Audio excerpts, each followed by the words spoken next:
अस्सलाम वालेकुम dear students. आज के इस लेक्चर में हम बात करेंगे a vindication of the rights of women that is written by Mary Wollstonecraft. तो इससे पहले कि हम आगे बढ़ें, मैंने ये एक आउटलाइन बनाई है। इस आउटलाइन के मुताबिक I will structure my lecture. तो पहले हम इंट्रोडक्शन को देखेंगे, फिर जेंडर इनइक्वालिटी को देखेंगे इन हर फैमिली। ठीक है, जेंडर इक्वालिटी, जेंडर इनइक्वालिटी है, इनलाइटनमेंट है, फ्रेंच रेवोल्यूशन, ये सारी चीज़ें, यानी ये जो आउटलाइन इसको हम फॉलो करेंगे लेक्चर को स्ट्रक्चर करने के लिए। फिर मैं कोशिश करूँगा कि जो टेक्स्ट के जो एक्सट्रैक्ट्स होते हैं, जो रेलिवेंट एक्सट्रैक्ट्स होते हैं, जो ज़्यादा हमारे लिए यानी मौसर साबित हो सकते हैं, हम उनको स्टडी करने की, उनका तज्ज़िया करने की, उनका एनालिसिस करने की हम कोशिश करेंगे। तो स्टूडेंट्स, इससे पहले कि आगे बढ़ें, ये देखिए, इसे कहते हैं यूरोसेंट्रिक वर्ल्ड व्यू। देखिए, हम जो इंग्लिश लिटरेचर के, इंग्लिश लैंग्वेज के तलबा और तालबात होते हैं, हमें जिस तरह की तालीम दी जाती है अपने कॉलेजेस में, यूनिवर्सिटीज़ के अंदर, ये यूरोसेंट्रिक होती है। यूरोसेंट्रिक का मतलब होता है, यूरोसेंट्रिक का यानी हर चीज़ का जो सेंटर है वो यूरोप है। अगर फेमिनिज़म है तो वो भी यूरोप से स्टार्ट हुई है। अगर किसी कल्चरल डेवलपमेंट हुई, यूरोप से हुई है। साइंटिफिक डेवलपमेंट हुई, यूरोप से हुई है। फ़िलोसॉफिकल डेवलपमेंट हुई, यूरोप से हुई है। ठीक है, ये यूरोसेंट्रिक वर्ल्ड भी है। तो देखिए, इसमें हम यूरोप को ब्लेम नहीं कर रहे, लेकिन हम ये कहने की कोशिश यहाँ लाजमी करेंगे कि यानी ये हम बाज़ का यूरोसेंट्रिक वर्ल्ड व्यू से इतना ज़्यादा मरूब हो जाते हैं, इतना ज़्यादा उससे मुतासिर हो जाते हैं कि हम अपनी दूसरी जो चीज़ें होती हैं उसे बिल्कुल इग्नोर कर देते हैं। जैसे मिसाल के तौर पे अगर हम फेमिनिज़म की बात करते हैं, तो फेमिनिज़म के हवाले से हमारी जो जितना सिलेबस में चीज़ें शामिल है सारी यूरोसेंट्रिक हैं। ठीक है, यानी इसमें हमारे अपने कल्चर की, अपनी तहज़ीब की या दूसरे मुल्कों की, दूसरी तहज़ीबों की कोई बात नहीं की जाती, बल्कि सिर्फ एक यूरोसेंट्रिक बात की जाती है। ठीक है, तो ये हमने इस साथ में डीकंस्ट्रक्ट भी करना है, ये भी हमें ख्याल रखने की ज़रूरत है। ठीक है, चलिए हम चलते हैं। मैरी वुllstonecraft ने एक किताब लिखी थी, a vindication of the rights of women. Vindication का मतलब होता है डिफेंस, यानी डिफेंस उसने किया, जस्टिफिकेशन दी कि यानी राइट्स ऑफ वुमेन क्या है, राइट्स ऑफ वुमेन के बारे में उसने बात की, तो उसके बारे में अब ये बात की जाएगी। ठीक है, अब इसमें हम देखते हैं जी, ये देखिएगा, सबसे पहले ये बात होती है कि देखें, जिस दौर में the time in which she was born and she grew up, it was the time of the enlightenment. और इनलाइटनमेंट के बारे में एक यानी यूरोप जो है, जो मगरब है, मगरब इस बड़े प्राउड के साथ इसको इनलाइटनमेंट को बयान करते हैं। इनलाइटनमेंट का रोशन ख्याली की एज जो होती है। ठीक है, ये एक एज ऑफ रीज़न भी कहते हैं, ये साइंटिफिक एज भी थी, एज ऑफ एक्सप्लोरेशन भी थी। और ये इनलाइटनमेंट का पीरियड वो था जिसके अंदर यानी जो पुरानी जो चीज़ें थी, जो मेडिवियल ऑर्थोडॉक्सी थी, इट वॉज बीइंग रिप्लेस्ड। ठीक है, एक मॉडर्निटी क्या है कि जदीदियत का दौर आ रहा था। तो ये होता है इनलाइटनमेंट का पीरियड। इनलाइटनमेंट के पीरियड के अंदर ही देखें कि साइंस की काफ़ी ज़्यादा यानी परवान चढ़ी। ठीक है, इसके अलावा आप देखें कि जो पुराने जो बिलीफ थे, they were being replaced by the new things, scientific discoveries जो थी। इसके अलावा ये देखिएगा कि इनलाइटनमेंट के अंदर भी कोलोनाइजेशन भी हुई। इनलाइटनमेंट के अंदर ही आप देखिएगा कि अमेरिका जो था आज़ाद हुआ, यानी अमेरिका ने 1776 में अंग्रेज़ों से आज़ादी हासिल की। इस तरह देखें कि 1789 के अंदर फ्रेंच रेवोल्यूशन आया। फ्रेंच रेवोल्यूशन बहुत अहमियत का हामिल है इस हवाले से, इसको समझने के लिए। तो अब हम ये बात करते हैं कि फ्रेंच रेवोल्यूशन की क्या अहमियत होती है। अब फ्रेंच रेवोल्यूशन का क्या था, ये लिखा हुआ है कि द फ्रेंच रेवोल्यूशन। ठीक है, फ्रेंच रेवोल्यूशन का स्लोगन ये था, लिबर्टी, इक्वालिटी, फ्रेटर्निटी। चूँकि फ्रांस के अंदर बादशाही निज़ाम था, मोनार्की थी। ठीक है, लोगों के वही हालात थे जिस तरह के आज पाकिस्तान में हालात हो चुके हुए हैं। ठीक है, लोग बहुत ज़्यादा फेडअप थे बादशाही निज़ाम से, और लोगों ने इनकलाब लाया, जैसे इनकलाब फ्रांस, जैसे फ्रेंच रेवोल्यूशन, ये 1789 में यह तक रहा। ठीक है, तो ये कहते हैं कि आमतौर पे बिलीव किया जाता है कि मगरिब के अंदर, यूरोप के अंदर जो डेमोक्रेसी की जो बुनियाद थी वो इनकलाब फ्रांस ने यानी फ्रेंच रेवोल्यूशन ने रखी। ठीक है, अब फ्रेंच रेवोल्यूशन का देखें ये चीज़ क्या, लिबर्टी, इक्वालिटी, फ्रेटर्निटी। ठीक है, अब रूसो जो था, रूसो भी एक फ्रेंच फिलासफर था उस वक़्त का। रूसो ने कहा था कि man is born free but everywhere he is in the change. ठीक है, यानी इंसान पैदा तो आज़ाद होता है ना, आज़ाद पैदा हुआ है, लेकिन वो हर तरफ जो था ना जंजीरों में जकड़ा नज़र आता है। ठीक है, तो ये रूसो के भी व्यूज़ इस हवाले से काफ़ी अहम है। अब देखिएगा कि इसमें क्या था कि फ्रेंच रेवोल्यूशन में क्या था, राइट्स ऑफ मैन। ठीक है, ये तो बात की गई, लेकिन जो था ना कि there is no particular mention of the women rights, यानी औरतों के हकूक़ के बारे में बात नहीं की गई थी, बल्कि पर्टिकुलरली मैन के बारे में बात की जा रही थी। ठीक है, यानी इसको स्पेसिफिकली जो था ना कि फ़ीमेल के बारे में बात नहीं की गई, बल्कि मैन के अंदर ही वो क्या करते थे, वो मैन के अंदर मैन और फीमेल दोनों को, मेल और फीमेल को रखते थे। ठीक है। तो ये था। अब मैरी ने क्या किया, मैरी विल्सन क्राफ्ट ने क्या किया, मैरी विल्सन का देखिए अब एक एज है, इस एक उस एज के अंदर रेवोल्यूशन आया हुआ है, ठीक है, इनकलाब आया हुआ है। तो ज़ाहिर है अगर एक इनकलाब एक दुनिया में आता है, एक पूरे का पूरा एक सोशल स्ट्रक्चर तब्दील हो जाता है, पॉलिटिकल स्ट्रक्चर तब्दील हो जाता है, तो उसके असरात यकीनन जो होंगे लोगों की थाट के ऊपर, लोगों के इंटेलेक्ट के ऊपर वो पड़ेंगे, ठीक है। तो इसीलिए हम ये कह सकते हैं कि मैरी विल्सन क्राफ्ट जो थी, चूँकि उसने फ्रेंच रेवोल्यूशन के दौर में थी और एक इनलाइटनमेंट का पीरियड भी था, दूसरी तरफ हम ये देखते हैं, ठीक है। तो उसमें क्या कि मैरी ने क्या किया, जो लिबर्टी, फ्रेटर्निटी, इक्वलिटी में जिसमें राइट्स ऑफ मैन के बारे में बात की गई थी, तो Mary added the rights of women, यानी मैरी ने वहाँ से फ़ायदा ये उठाया कि अगर मैन के राइट्स के बारे में बात की जा रही है, यानी ह्यूमन बीइंग से राइट्स के बारे में बात की जा रही है, तो why not to talk particularly about the rights of women, ठीक है, उनके बारे में बात क्यों नहीं की जानी चाहिए। तो यहाँ से ही उसका थीसिस जो था अपना डेवलप करती है, ठीक है। अच्छा स्टूडेंट, ये याद रखिएगा, देखें जब खास तौर पे हम जब रिसर्च पेपर लिखते हैं, थीसिस लिखते हैं, जैसे कि अब आप लोगों ने अगले सेमेस्टर में 7वें 8वें सेमेस्टर में लिखना है, तो हम जब हम थीसिस लिखते हैं ना, तो अपना थीसिस डेवलप करने से पहले हम उसका लिटरेचर रिव्यू करते हैं। लिटरेचर रिव्यू का मतलब ये होता है कि उस वक्त का जो एग्जिस्टिंग लिटरेचर होता है ना उस टॉपिक के ऊपर, उसका हम एनालिसिस करते हैं। तो इसी तरह आप ये देखिएगा, ये तीन जो लोग हैं, अगर हम इसके हवाले से देखें, पहली बात हम ये करते हैं कि मैरी विल्सन क्राफ्ट जो थी ना, gender inequality in her family, यानी अपनी फैमिली में उसने किस तरीके के साथ देखी, यानी ये अपनी फैमिली में ये था, इसको पहले हम डिस्कस कर रहे थे, फिर हम आगे चलते हैं कि अपनी फैमिली के अंदर जो था किस तरीके के साथ मैरी विल्सन क्राफ्ट जो थी उसने ये किया। कहते हैं कि as the second born and the first daughter of 6 children, she experience first hand the preference according to man in both personal property and dignity, ठीक है। Her older brother was the only grandchild to inherit property of the grandfather fortune, ठीक है। अब देखिए यहाँ यानी उसकी अपनी फैमिली जो थी, जिस फैमिली में पैदा हुई, तो उसके अंदर जो यानी ये जो 6 बहनें थी, ठीक है, और इसमें से यानी उनका जो भाई था, ठीक है, भाई को ज़्यादा अहमियत दी गई, उसको प्रॉपर्टी का भी ओनर बनाया गया, उसको प्रॉपर्टी विरासत में भी मिली। तो यहाँ से जो था ना इसने थीसिस इसका डेवलप हुआ। पहले थीसिस की डेवलपमेंट ये थी कि उसने ऑब्जर्वेशन किया कि यानी जो important, the kind of important that is being according man, why can it not be given to women, ठीक है। यहाँ से उसने पहले थीसिस, यानी हम कह सकते हैं origin of thesis on gender based inequality. तो सबसे पहले उसके फैमिली से उसने ये अंदाज़ा लगाया कि ऐसा क्यों है, यानी क्यों ऐसा होता है कि यानी जो मेल है उसकी अहमियत ज़्यादा है, फीमेल की अहमियत कम है। तो सबसे पहले तो देख लिया कि फैमिली से बात आ गई। ये अभी हमने दूसरी आउटलाइन को हम देखते हैं पॉइंट को। तीसरा स्टूडेंट, इनलाइटनमेंट के बारे में मैंने ऑलरेडी दिखा है, फ्रेंच रेवोल्यूशन के बारे में ऑलरेडी। अब एग्जिस्टिंग लिटरेचर के बारे में बात करते हैं कि कौन सा लिटरेचर एग्जिस्ट करता था, कौन कौन से उस वक्त इंटेलेक्चुअल यानी व्यूज़ क्या थे लोगों के, उनके स्कॉलर्स, उनके व्यूज़ क्या थे वुमेन के ऊपर। इसमें स्टूडेंट्स हम जॉन मिल्टन को भी डिस्कस करेंगे, लेकिन सबसे पहले हम ये डिस्कस करेंगे, ये है इसको कहते हैं एडमंड बर्ग को, ठीक है। अब देखिए कोई ना कोई चीज़ लिखी गई होगी ना वुमेन के मतलब लिखी गई होगी, फ्रेंच रेवोल्यूशन के मतलब लिखी गई होगी, कि जिसके ऊपर यहाँ तो जिसको ये डिस्कार्ड करेगी या जिसके ऊपर ये बिल्ड अपान करके अपने थीसिस को डेवलप करेगी। तो ये देखे लिखते हैं कि Wollstonecraft had previously written a vindication for rights of women, rights of man 1917, one of the first responses to Edmund Burke's conservative, ठीक है, reflection on revolution in France, ठीक है। देखिए सबसे पहले उसने 1790 इसके अंदर क्या लिखा था कि मैन जो होता है ना, ठीक है, vindication of the rights of man, ठीक है, ये उसने लिखी है 1790 के अंदर, ठीक है। इसने किसके रिस्पॉन्स पे लिखी है? 1790 के अंदर ही जो था ये एडमंड बर्ग जो था, Edmund Burke was an Irish political philosopher और ये कंजर्वेटिव था। कंजर्वेटिव उसको हम कहते हैं जो कदामत पसंद होता है, ठीक है, जो कि चेंज को जो होता है ना लाइक नहीं करता, जो कहता है जिससे चीज़ें हैं वैसे चलनी चाहिए। और ये जो एडमंड बर्ग था, एडमंड बर्ग ने किताब लिखी reflection on the revolution in France, यानी इसने रेवोल्यूशन ऑफ फ्रांस को लाइक नहीं किया था, यानी इसने कहा था कि अगर इनकलाब फ्रांस अब आ गया तो अब क्या होगा, बहुत ज़्यादा तबाही और बर्बादी और कैओस होगा, यानी सियासी अदम इस्तेहकाम हो जाएगा, ठीक है, कैओस होगा, ये सारी चीज़ें होगी, उसने ये लिखी, ठीक है। यानी इसका मतलब है कि यानी ये जो था एडमंड बर्ग कंजर्वेटिव था, लेकिन इसके बरक्स हम मैरी विल्सन क्राफ्ट को देखते हैं तो विल्सन क्राफ्ट क्या है, वो कंजर्वेटिव नहीं है, ठीक है, बड़ी रेडिकल किस्म की राइटर है, और इसीलिए उसके जो आइडियाज़ थे उस वक्त के लिहाज के हम देखें लिहाज से तो ये उसके आइडियाज़ बड़े रेडिकल आइडियाज़ थे। अच्छा, अब स्टूडेंट्स इसमें एक और राइटर है टॉमस पेन, थॉमस पेन जो था एक बड़ा इंटेलेक्चुअल राइटर है, इंटेलेक्चुअल समझा जाता है।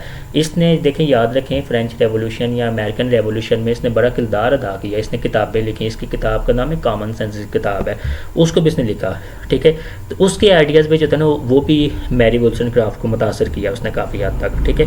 अब स्टूडेंट यहाँ एक बात आ जाती है, फिर एडमंड बर्क के बारे में बात आ जाती है। अब एडमंड बर्क ने एक किताब लिखी जिसका नाम था philosophical inquiry into the origin of our ideals of the sublime and the beautiful, ठीक है। अच्छा, क्या किया जाता था पहले, यानी एडमंड बर्क जो था यानी मैरी वोल्सनक्राफ्ट के वक्त के अंदर ये बिलीव किया जाता था स्टूडेंट, ये कोर आर्ग्यूमेंट है इसकी, ये बिलीव किया जाता था कि जो मैन होता है, मैन की जो क्वालिटी होती है वो सब्लिमिटी होती है और वुमेन की क्वालिटी ब्यूटी होती है, ठीक है। अब इसका मतलब है कि यानी since man has the quality that is called sublimity, तो मैन आर सुपीरियर, ठीक है। And since women has the quality that is called beauty, तो अब ब्यूटी जो होता है ब्यूटी का इन्फीरियर है, ठीक है। तो क्या होता है, women were consider to be inferior. देखिए अब आप इसकी थीसिस देखें, सबसे पहले उसे ये आइडिया मिला अपनी फैमिली से, फिर उस वक्त के प्रिवेलिंग जो व्यूज़ थे उससे उसे आइडिया मिला कि जेंडर इनइक्वालिटी किस हद तक फैली हुई है। अब ये देखिएगा कोर आर्ग्यूमेंट इसकी क्या है, यानी आप इसके सारे थीसिस अगर देखें ना, सारे के सारे इसकी जो टेक्स्ट को भी देखेंगे तो उसमें क्या आता है कि वो beauty was a property of weaker entities than man, ठीक है। सब्लिमिटी ऑफ स्ट्रांगर, यानी मैन क्या है वो सब्लिमिटी है उनके अंदर, और जो वीकर होती है उनके अंदर क्या होता है, उनके अंदर ब्यूटी है, ठीक है। यानी यहाँ क्या कहते हैं, beauty is equated with something that is called weak, ठीक है। एंड सब्लिमिटी का जो देखिए लिंक है वो इंसान की इंटेलेक्चुअल पावर के साथ है, ठीक है, इंसान की सोचते समझने वाली सलाहियत के साथ है, ठीक है। तो अब उस वक्त ये बिलीव किया जाता था कि जो खवातीन होती हैं इनमें सोचने समझने की सलाहियत नहीं होती है, ये जो होता है ना इंटेलेक्चुअल इन्फीरियर होती हैं, ठीक है। तो क्या था कि women's beauty was thus synonymous with women's inferiority in both her vindication का मतलब क्या था कि पहले उसने vindication of the rights of man दिखाना 1790 के अंदर, फिर दूसरा क्या लिखा, the vindication of the rights of women, ठीक है। Wollstonecraft skillfully demystifies all the argument designed to justify inequality on the basis of existing arrangement, customs or feelings and alone, ठीक है। ये कोर आर्ग्यूमेंट है, समझे कि यानी सारे के सारे इसकी जो टेक्स्ट है उसकी जो समरी बताए एक लाइन में, 2 लाइनों में, तो आप ये बता सकते हैं इसकी कोर आर्ग्यूमेंट है, ठीक है। कि यानी ये जो है vindication of the rights of women, इसके अंदर जो एग्जिस्टिंग जो व्यूज़ होते हैं जेंडर को देखने के, जो जेंडर रूल्स होते हैं उनको डीकंस्ट्रक्ट करती है, यानी उनको डीमिस्टिफाई करती है। सबसे पहली बात ये होगी। तो अभी तक हमने स्टूडेंट्स क्या देखा है कि फ्रेंच रेवोल्यूशन में राइट्स ऑफ मैन के बारे में बात की है, तो इसने राइट्स ऑफ मैन के आगे प्लस क्या कर दिया, राइट्स ऑफ वुमेन के बारे में भी बात करें। फिर एडमंड बर्क के जो आइडियाज़ थे उसको उसने क्रिटिक किया, ठीक है। एडमंड बर्क के जो कंजर्वेटिव आइडियाज़ फ्रेंच रेवोल्यूशन के ऊपर थे और जो वुमेन के ऊपर थे उसको उसने क्रिटिक किया, ठीक है। ये कोर आर्ग्यूमेंट हमने बयान की, ठीक है। फिर ये ऑलरेडी हम एक्सप्लेन कर चुके हैं, origin of her thesis on gender based inequality, यानी उसके जो अपनी फैमिली के अंदर से उसका जो मामला था। अब स्टूडेंट्स ये याद रखिएगा कि ये जो मैरी वोल्सनक्राफ्ट है इसकी बारे में हम ज़्यादा नहीं जाएंगे, इसके बारे में हम कुछ चीज़ें देखेंगे कि मैरी वोल्सनक्राफ्ट जो थी इसके जो हस्बैंड था, दूसरा इसका सेकंड हस्बैंड जो था उसका नाम विलियम गॉडविन था। William Godwin was a great scholar, ठीक है। इसकी बेटी जो थी वो थी मैरी शेली, क्या नाम है, मैरी शेली। मैरी शेली आप उसको जानते हैं कि उसने फ्रैंकनस्टाइन नावल लिखा, उसने द मॉर्टल इमॉर्टल लिखा, उसने द लास्ट मैन लिखा, यानी वो एक बड़ी ज़बरदस्त राइटर है। फिर उसका जो हस्बैंड था वो पीबी शैली था। तो अब देखें कि यानी सारे के सारे स्कॉलर्स हैं, ठीक है। यानी खुद भी स्कॉलर है, हस्बैंड भी स्कॉलर है, बेटी भी स्कॉलर है और दामाद जो था वो भी स्कॉलर है, ठीक है। वो बड़े इंटेलेक्चुअल पाए का आदमी है, ठीक है। तो ये देखते हैं। अब इसके बाद स्टूडेंट्स आगे आते हैं, चूँकि अगर हम इसके ऊपर जाएंगे तो लेक्चर हमारा तवील हो जाएगा, तो हम इसके बाद ना इसके टेक्स्ट की जो रेलिवेंट चीज़ें हम उसको पढ़ने की कोशिश करेंगे, ठीक है।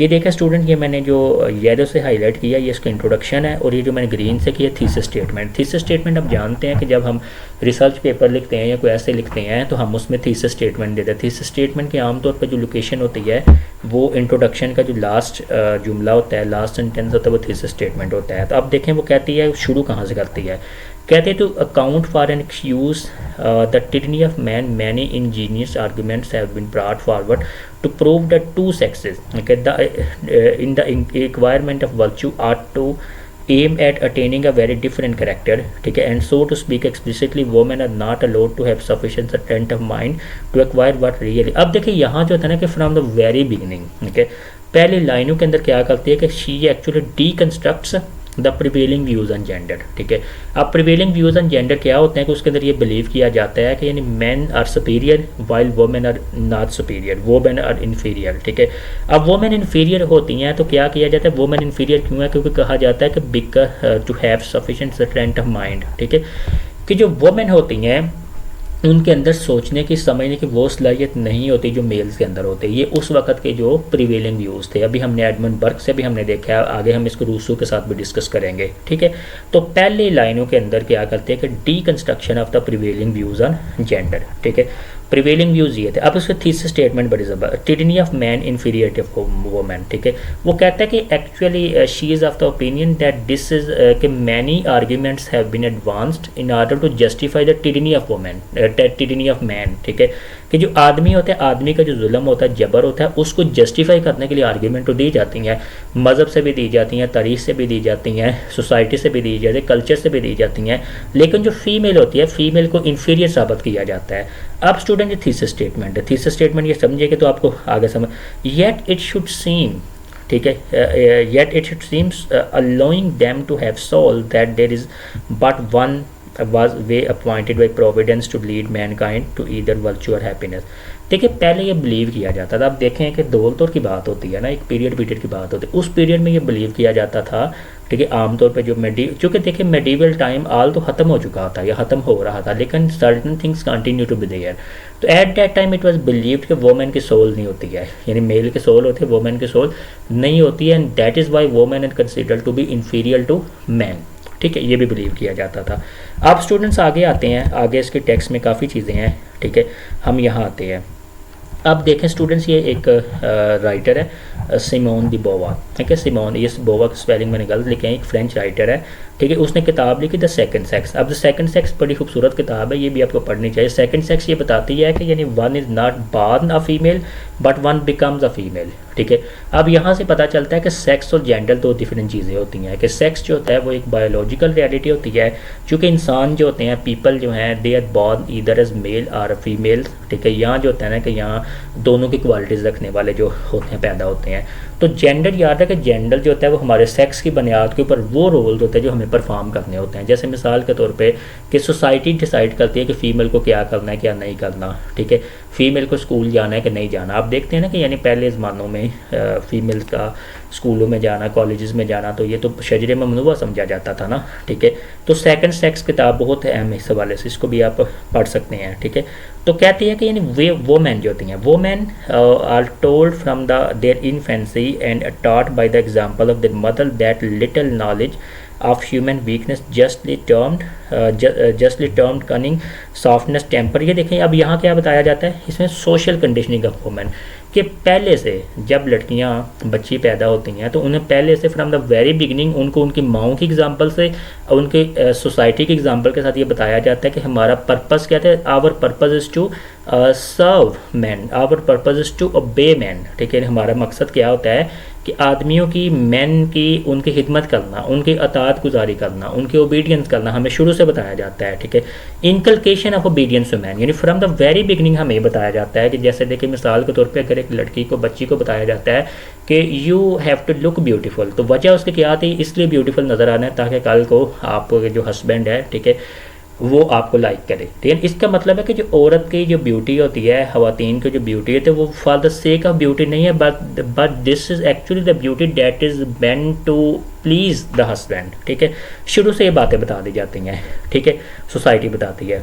तो क्या होता है, पहला पॉइंट क्या होता है, सोशल कंडीशनिंग ऑफ वुमेन। ठीक है, inculcation of obedience to mean, ठीक है, यानी ओबीडियंस। ठीक है, इसके बाद प्रोटेक्शन ऑफ मैन, यानी औरतों को ये बताया जाता है कि अगर आप सोसाइटी में चाहते हैं, if you really want to be protected in society by man, तो आपको क्या करना है, आपको शुरू से ओबे करना है, आप उसके ऊपर क्वेश्चन नहीं कर सकते। ठीक है, यानी what is being said you have to obey. ठीक है, आपको ये करना है। तो ये उस वक्त के व्यूज़ थे। आप ये देखिएगा कि अगर हम भी पुरानी अपनी सोसाइटी की बात करते हैं तो उसमें भी यानी वुमेन एम्पावरमेंट वो नहीं थे ना। ठीक है, यानी फीमेल जो थी अगर हम देखें तो उनको स्कूल में मुश्किल से 5 जमातें पढ़ाई जाती थी और बाकी स्कूल में या कॉलेज में नहीं भेजा जाता था। अब तो देखें ना, अब तो चीज़ और हो गई है ना। तो यानी इसका मतलब ये कि इसकी कोर आर्ग्यूमेंट इसके पैराग्राफ की क्या होता है कि there was a disempowerment of women, ठीक है। और वो डिसएम्पावरमेंट क्या थी, सोसाइटी में फैली हुई थी और उस वक्त के जो इंटेलेक्चुअल थे वो भी उस डिसएम्पावरमेंट को जस्टिफाई करते थे, यानी वो जस्टिफाई करते थे कि डिसएम्पावरमेंट होनी चाहिए, ठीक है। जैसे कि हमने एडमंड बर्ग की बात की, अब हम रूसो की भी बात करेंगे, हम इवन पैराडाइज लॉस्ट से भी हम हवाले लेंगे। तो ये उम्मीद है आपको समझ आ गई होगी, ठीक है। अच्छा स्टूडेंट्स, यहाँ देखिएगा कि यानी ये क्या कहते हैं, 10 Milton describes our first frail mother though when he tells us that women are formed for softness and sweet attractive grace. अब वो यहाँ क्या करते हैं, देखिए पैराडाइज लॉस्ट जब हम बात करते हैं, यानी हम स्टूडेंट्स ऑफ लिटरेचर जानते हैं कि मिल्टन ने पैराडाइज लॉस्ट लिखी और पैराडाइज लॉस्ट का जो मरकज़ी मौजू था, सेंट्रल थीम क्या था कि the biblical fall of man, ठीक है, कि किस तरीके के साथ आदम और ईव का फॉल हुआ, ठीक है, यानी आदम और हवा का फाल हुआ, ठीक है। और उसके अंदर भी अगर हम बुक 4, बुक 8, बुक 9 की तरफ हम जाते हैं तो यानी मिल्टन ने जो वुमेन को डिपिक्ट किया हुआ है, ईव को मदर ऑफ मैन का इनको डिपिक्ट किया, तो वो एक कमज़ोर, एक सॉफ्ट और अट्रैक्टिव तौर पर उसको डिपिक्ट किया। यानी in other word you can say that the portrayal of the depiction of Eve the mother of mankind, ठीक है, is that she is soft, she is sweet, she is attractive, but मसला क्या था, अकली तौर पर क्या था, वो इन्फीरियर है, ठीक है, वही प्रॉब्लम आ गया ना। तो उस वक्त क्या था, जो लिटरेचर था, अदब जो था, वो भी उसके अंदर भी हमें वो चीज़ें नज़र आती हैं कि women were considered to be intellectually inferior, ठीक है, यानी इंटेलेक्चुअली भी इन्फीरियर समझी जाती थी, ठीक है, मैन से। तो ये बड़ी एक अजीब बात है, इसके सामने एक थीसिस था, ठीक है। अब वो कहती है कि यहाँ एक यूज़ करते हैं मोहम्मदन स्ट्रेन। मोहम्मदन जो होता है ना, देखिए इसे मोहम्मदन कहते हैं। मोहम्मदन हम कहते हैं आमतौर पर जो गोरे होते हैं वो मुसलमानों को कहते हैं मोहम्मदन, जैसे आपने आपको देखे क्राइस्ट से क्रिश्चियन कहते हैं ना, ऐसे वो मोहम्मद सल्लल्लाहु अलैहि वसल्लम से क्या बनाते हैं, मोहम्मदन बना देते हैं, ठीक है। तो आप कहते हैं कि जो इस्लाम जो था, जो मोहम्मदन स्ट्रेन थे, ठीक है, वो ये बिलीव करते थे वुमेन की सोल नहीं होती। लेकिन ये बात कोई इतनी जस्टिफाइबल नहीं है। मुझे यहाँ लगता है ऐसे है कि जो मैरी वुllstonecraft का जो इस्लाम का या मुताला था वो नाकस था या उसका मुताला नहीं था, उसे मुताला करने की ज़रूरत थी, ठीक है। तो क्या था कि वुमेन के अंदर क्या होता है जी, ओनली टेंडरनेस है एंड नो इंटेलेक्चुअल डेप्थ। ये शुरू से बिलीव किया जाता था कि कोई टेंडरनेस है, नज़ाकत होगी, खूबसूरती होगी। अब attraction for the sake of attraction नहीं है, अट्रैक्शन इसलिए है so that they can be able to captivate man, ठीक है, for the sake of protection. ये देखें बताई गई है बात। तो यहाँ स्टूडेंट्स आपको ये समझ आ गई होगी कि इन सोशल कंडीशनिंग के बारे में हम बात कर रहे हैं, टिडनी ऑफ मैन के बारे में हमने बात की है। अब हम स्टूडेंट्स आगे चलते हैं। ये देखिएगा, ये मिल्टन की पैराडाइज लॉस्ट है, बुक 4 है, ठीक है, बुक 4 की लाइन है। अब बुक 4 की लाइनों में देखिए क्या बताया गया हुआ है, ठीक है। कहते हैं to whom thus Eve with perfect beauty adorned my author and disposer what thou bidst unargued I obey so I ordained, ठीक है। यानी यहाँ देखा कि यहाँ शुरू से ये बताया गया होता है कि जिस तरीके के साथ यानी जो गॉड होता है, खुदा है, ठीक है, जब हम खुदा की इबादत करते हैं तो हम अनकंडीशनली करते हैं ना, यानी हम खुदा से जो क्या कहते हैं, ये तो उससे आर्ग्यू तो नहीं कर सकते। तो कहते हैं इसी तरह सोसाइटी के अंदर क्या, तो मिल्टन ने भी क्या किया है कि the way that he has portrait the mother of mankind Eve, तो वो भी क्या, तो उसके अंदर भी ईव को बड़ा सबमिसिव तौर पे पेश किया गया कि सिर्फ वो यानी जिस तरीके के साथ मैन जो होता है, मैन खुदा के इताअत गुज़ारी करता है, मैन जो होता है खुदा के सामने यानी आर्ग्यू नहीं कर सकता। So the same is the case with the women, के वुमेन जो होती है कि वो भी अपने मैन के सामने, ठीक है, यानी मैन के सामने, मर्दों के सामने जो होता है ना, यानी जस्ट जो होता है उसे ओबीडियंस को शो करना है, ठीक है, अनक्वेश्चनेबली वो सवाल नहीं उठा सकते, ठीक है, उस वक्त ये बिलीव किया जाता था। तो अब देखिएगा कि मिल्टन के अब इसके बाद देखें, ये देखिएगा जी, ये बुक 8 आ गई है पैराडाइज लॉस्ट की। उसमें एडम जो होता है वो स्पीच कर रहा था। एडम क्या कहता है, has thou not made me here thy substitute and these inferior for beneath me set among unequal what society can consult what harmony or true delight। अब यहाँ भी जो होता है कि from these words that are being uttered by Adam you can be able to imagine very well, you can be able to understand very well as to how he is portraying the character of Eve, ठीक है, and the character of himself. अपने बारे में वो क्या कह रहा है कि यानी अपने बारे में सुपीरियर समझ रहा है और ईव को वो क्या समझ रहा है, इन्फीरियर समझ रहा है, ठीक है। एग्जिस्टिंग लिटरेचर जो था वो भी ऐसा था। तो अब हमें क्या समझ आई है कि यानी उसकी जो ये जो थीसिस डेवलप किया है अपनी फैमिली से डेवलप उसने किया है, जब उसने अपने भाई की इंपॉर्टेंस ज़्यादा देखी। फिर उसके बाद एडमंड बर्क के व्यूज़ थे। अब हमने मिल्टन के व्यूज़ भी हमने देख लिए कि यानी मिल्टन की हाँ भी जो वोमेन की जो डिपिक्शन होती है वो यानी एक सबमिसिवनेस यानी सबमिसिव कैरेक्टर के तौर पे हमें पेश करवाई गई हुई, बताई गई हुई है। ओके, अब स्टूडेंट्स ये मानेंगे कि जो एजुकेशन का पर्पस क्या होता है, चूँकि एजुकेशन की वजह से होती हैं चीज़ें, ठीक है। आपको पता है इस चीज़ का कि यानी उन ज़मानों में, अभी देखिए अभी जदीद ज़माने में भी पिछले अगर सदी की बात करें तो वोमेन को मुख्तलिफ ममालिक के अंदर, इवन यूरोप के ममालिक में वोट देने का राइट नहीं हुआ करता था, ठीक है। तो पर्पस ऑफ एजुकेशन क्या होता है, कहते हैं purpose of education so that man only have to proceed, ठीक है, not to begin the important task of learning to think and reason. यानी पर्पस ऑफ एजुकेशन क्या होता है, एजुकेशन का मकसद तो हमारे अंदर एक रीजनिंग की, थिंकिंग की पैदा करनी होती है। हमारे अंदर एक जो होता है ना कि यानी the purpose of education is to broaden or cultivated our critical thinking faculties, ठीक है। हमारे तनकीदी सोच को बात ना होता है ना, पर्पस ऑफ एजुकेशन होता है। तो आप कहते हैं कि ऐसी एजुकेशन अगर मैन और वोमेन लेंगे ना तो फिर ये जो इनइक्वालिटी होती है वो ख़त्म होती है, ठीक है। अब आगे हम चलते हैं, आगे देखते हैं जी, ठीक है। आगे कहते हैं education should be useful both for the body and the heart, ठीक है, ये कह रही है ना, ठीक है। वो कहते हैं education should cultivate freedom among individual. देखें आप कहते हैं एजुकेशन का मकसद क्या होता है, एजुकेशन का मकसद ये होता है कि ऐसी तालीम हासिल की जाए, ठीक है, जो तालीम हमें इंडिपेंडेंस दे, जो हमें फ्रीडम दे, जो हमें आज़ादी दे। अगर तालीम हासिल करके भी, ठीक है, हम अगर ख़वातीन जो होती हैं वो यानी ग़ुलामी के और सबॉर्डिनेशन के शिकंजों में जकड़ी हुई हैं, तो इसका मतलब होता है कि वो तालीम नहीं है, ठीक है। एजुकेशन वो होनी चाहिए जो कि उनको कल्टिवेट करे और फ्रीडम के जज्बात पैदा करे उनके अंदर। देखिए फ्रीडम का आइडिया बड़ा अहम है। मैंने जैसे कि आपको बताया कि उस वक्त क्योंकि फ्रेंच रेवोल्यूशन आया, फ्रेंच रेवोल्यूशन में क्या है कि लिबर्टी, इक्वालिटी, फ्रेटर्निटी, और यहाँ से जो था फ्रीडम के बारे में, फ्रीडम ऑफ वुमेन के बारे में भी बात की जा रही है, ठीक है। आप देखिए critique of Rousseau's opinion of women on women education in his book Emile, ठीक है। एमिली कह रहे हैं या एमियल कह लें, ठीक है, कुछ भी कह लें, ठीक है, ये फ्रेंच नेम है, एमाइल कह लें, कुछ भी, ठीक है। अब ये जो एमाइल या एमिली इसकी किताब है, इस किताब के अंदर उसने वुमेन की, मैन की एजुकेशन के बारे में बात की है। अब देखिए वो in spite of the fact Rousseau जो था वो एंडोर्स करता है वुमेन एजुकेशन को, लेकिन वो एंडोर्स इसलिए करता है, वो कहता है कि वुमेन जो होता है ना उनको इसलिए एजुकेट करना चाहिए so that they can be able to serve women, ठीक है ना, मैन, कि वो आदमियों की खिदमत कर सके, ठीक है। देखें ना, मतलब उसका जो पॉइंट ऑफ व्यू है कितना उसका अजीब पॉइंट ऑफ व्यू है। वो कहता है कि यानी औरतों को इसलिए तालीम दिलवाई जानी चाहिए ताकि so that they can be able to serve man, ठीक है। अब ये जो व्यू था, इस व्यू को जैसे हमने एडमंड बर्क में भी देखा, एडमंड बर्क को भी उसने क्रिटिसाइज़ किया है, और ऐसे क्या करती है वो क्रिटिक करती है रूसो के व्यूज़ को भी, ठीक है। यानी रूसो का व्यू कहता है कि सर्व मैन, ठीक है। इसका मतलब है कि जो वो मैन होती हैं वो they are the entities to serve other, ठीक है, they are not entities in themselves, उनकी अपनी ज़िंदगी नहीं है, अपनी सोच उनकी नहीं है, ठीक है, बल्कि उनका सिर्फ मकसद क्या होता है, मैन को खुश करना, ठीक है, उनको जो है ना सर्व करना, ठीक है, उनके लिए सेटिस्फेक्शन का बायस बनना, ठीक है, ये एजुकेशन देने। तो इस लिहाज से हम देखते हैं कि जो रूसो के व्यूज़ हैं वो कंजर्वेटिव, बड़े ऑर्थोडॉक्स काइंड ऑफ व्यूज़ हैं, ठीक है ना, इसके ऊपर वुमेन की तालीम के ऊपर। और जो मैरी वुllstonecraft के व्यूज़ हैं वो रेडिकल किस्म के और बड़े इनोवेटिव काइंड ऑफ व्यूज़ हैं, ठीक है। अब आगे हम चलते हैं, टेक्स्ट के हवाले से हम चलेंगे। अब आगे देखिएगा कि आगे हम देखते हैं कि अब जो उसने क्या कि इस पैराग्राफ के अंदर comparison between the army and the women, वो कहता है कि जिस तरह आर्मी और वुमेन के बारे में दरमियान कंपैरिजन के, अब आर्मी के जो स्टैंडिंग आर्मी होती है, आर्मी का जो सिपाही होता है, उसे जो ऊपर से हुक्म आता है, जैसा आता है उसने उसको यस सर करना होता है, वो नो साथ नहीं कर सकता, ठीक है ना, एक मशीन की तरह वर्क कर रहा होता है, ठीक है।